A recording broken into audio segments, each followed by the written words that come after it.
This morning on The Dish, a dining experience unlike any we've ever seen. Hudson Table is a multi-purpose culinary studio with locations in Brooklyn, Philadelphia, Connecticut, and New Jersey, offering cooking classes, catering, and private event hosting. But one experience has proven to be more popular than any of that. Jill Schlesinger is here with a first-hand look and a taste, too. Jill. Good morning. Well, if you enjoy shows like Chopped or Top Chef, this is for you. It is part night out, part game show. It is all delicious. Hudson Table pits two chefs against one another in a timed cooking competition, and these chef showdowns have become one of the toughest tickets in town.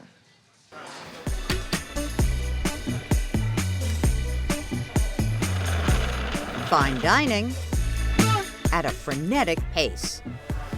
On the night we visited Hudson Table's flagship location in Hoboken, New Jersey, Chef Theo Coleman faced off against Chef Nikira Sasaki. Tonight I am working with Liz, and her and I, we just make magic together.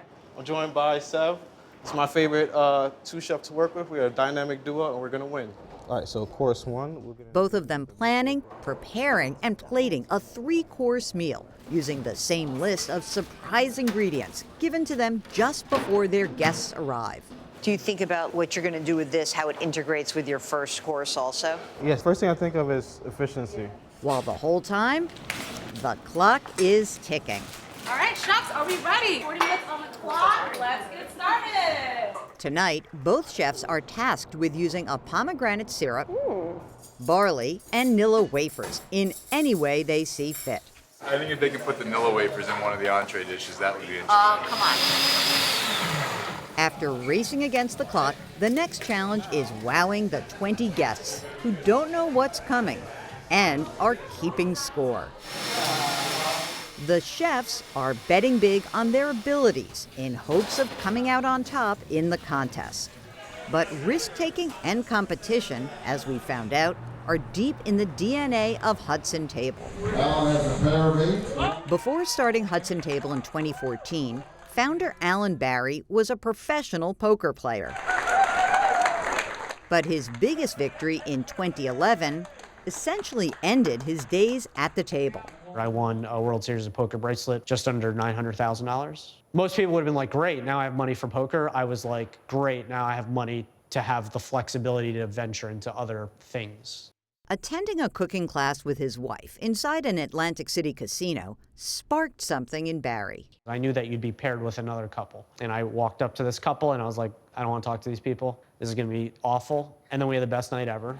And I think that's like a testament to the concept of how food brings people together. And I just fell in love with the concept. Then I saw people walking past, because it was all glass windows, and looking in and being like, oh, what's going on? I want to be part of that. You know, and having that FOMO feeling.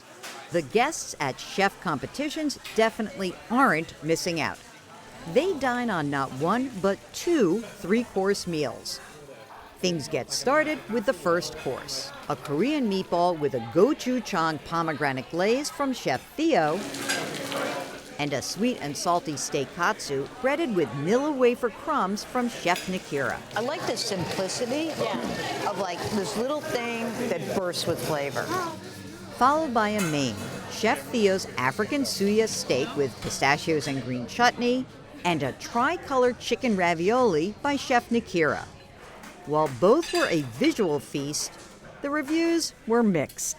I actually scored both of the dishes equal on the taste, but I thought that Chef Nikira dominated on the presentation and the creativity. This looks simple, doesn't look like a big deal. Right. It's surprising at every bite. The texture and the flavor is a lot of things that's bouncing off each other that I don't like. Which brings us to dessert. Chef Theo's sake pot creme and a pavlova with Thai iced tea ice cream, finished off with fire by Chef Nikira. We're done. While I enjoyed it, my fellow diners had other thoughts. What do you think we could have seen in dessert that would have won you over? I think a little more flavor, a little less complexity. All of it.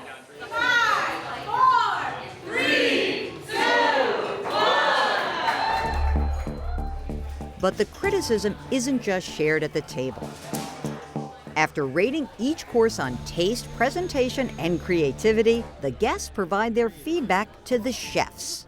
I love the simplicity of Chef Theo and Chef Nakira. The ice cream was just a little bit overwhelming for me. The moment I bit into the meatballs, a burst of flavor, and it was so good. The only thing is, it was just more simplistic than she was. I thought the chicken thighs and the usage of the ravioli was so cool. Nakira, that was amazing. The ravioli was great, maybe a second longer on the cook. I think it would have been perfect. I loved the meatballs, Chef Theo. They were so good. I wish I had a whole crock pot. On this night, Chef Theo came out on top. But these friendly competitions hold ideas for the future for our chefs. What'd you learn tonight? Well, this is research and development. I learned that I can make a delicious meringue. Apparently, people aren't too fond of ginger and ice cream, but okay. And what I did with my ravioli tonight was iconic. Like I said, let's add some color and the beautiful marbling, just from concept to plating, no notes. I'm really happy that I tried something new and it came out the way I wanted. You know, the end of the night, we have everybody go around the room and give you their unfiltered feedback. So, is that hard? Yeah, I mean, we all are sensitive artists, and as chefs, if you don't have an ego, then something's wrong. Because you have to have an ego to think, oh, my scrambled eggs should make money on this plate. We all know how to win, but you have to learn how to lose. But you do have some situations where they won't really like something, and it's like, do you know how hard it is to make this? Yeah. In the time that they gave me? Barry, who's no stranger to competition, says the feedback and criticism is all part of the show. I think people like to judge people. We've tested a couple concepts where they don't actually judge at the end, and I feel that that's a pretty important thing to making it feel special, is the fact that they get to, for better or for worse, they get to judge other chefs. I think they like the chaos, that it's live chaos. I think they like to see a chef pivot in the moment. Every night is a moment you might never experience again. I think it goes back to the FOMO of, if I'm not there that night, I won't see what happens that night. You know what? Tough it was crowd. pretty intense, and feedback was harsh, but there weren't that many plates that had food on them, so people really enjoyed themselves. This is a BYOB thing, so I thought I would BYOB with you guys. I brought some Cabernet Sauvignon. It's early, and no. Enough about the wine. All I right. want to know about that Nilla wafer panko. You wrote this down. Yeah, no, I did. Okay, so when you crumble up the Nilla wafers, Yeah. it creates almost like a dust. And that was what was used to fry. Now, you didn't taste the sweetness. Okay, it was, that was my very concern. interesting. I want to tell you something. I've not stopped talking about this to everybody in my life. I thought it was a dynamic experience, and it was fun, it was exciting, and really a great way to end that All right. piece. Chef Sauce Loved sensitive it, artist. too.